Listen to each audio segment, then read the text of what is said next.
നമസ്കാരം. Irene pension ന്യൂസിൻ്റെ പുതിയൊരു വീഡിയോയിലേക്ക് എല്ലാവർക്കും സ്വാഗതം. ആദ്യമായി കാണുന്നവരാണെങ്കിൽ സബ്സ്ക്രൈബ് ചെയ്യാനും ലൈക്ക് ചെയ്യാനും മറക്കരുത്. സംസ്ഥാനത്തെ കുടിശ്ശികയായിരിക്കുന്ന ക്ഷേമ പെൻഷൻ കൃത്യമായി നൽകാനുള്ള നടപടിക്രമങ്ങൾ ആരംഭിക്കുന്നതിന് ബഹുമാനപ്പെട്ട ഹൈക്കോടതി നിർദ്ദേശം വന്നിരിക്കുകയാണ്. സാധാരണ ജനങ്ങൾക്ക് കുടിശ്ശികയായിരിക്കുന്ന ആനുകൂല്യം നൽകണമെന്ന് ഇപ്പോൾ ഹൈക്കോടതി നിർദ്ദേശിക്കുകയും ചെയ്തു. 62 ലക്ഷം വരുന്ന ആളുകൾക്ക് ആശ്വാസകരമായിട്ടാണ് ഹൈക്കോടതിയുടെ നിർദ്ദേശം ഇപ്പോൾ വന്നിരിക്കുന്നത്. കുടിശ്ശിക നൽകാൻ ഉദ്ദേശിച്ചത് ഈ മാസം 3200 രൂപ. സർക്കാർ പറയുന്നതിനനുസരിച്ച് എല്ലാ മാസവും പെൻഷൻ വിതരണം ചെയ്യാനാവും. കുടിശ്ശിക കൂടി കിട്ടിക്കഴിഞ്ഞാൽ ഈ മാസം 4800 രൂപയാണ് എല്ലാവരുടെയും അക്കൗണ്ടുകളിലേക്കും കൈകളിലേക്കും ലഭിക്കുന്നത്. ജൂലൈ 23-നാണ് ബജറ്റുള്ളത്. ഇതിൽ സംസ്ഥാനത്ത് പാക്കേജ് അനുവദിച്ചിട്ടുണ്ടോ എന്ന് അറിയിക്കും.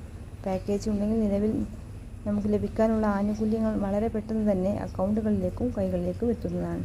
ജൂലൈ മാസത്തെ പെൻഷൻ തുകയാണ് ബുധനാഴ്ച മുതൽ ആരംഭിക്കാൻ പോകുന്നത് എന്ന് ധനമന്ത്രി KN ബാലഗോപാലൻ അറിയിച്ചിട്ടുണ്ട്. എല്ലാ മാസത്തിലും പൂർത്തിയാക്കിയ എല്ലാ ജനങ്ങൾക്കും അക്കൗണ്ടുകളിലേക്കും കൈകളിലേക്കും തുക എത്തിച്ചേരുന്നതാണ്.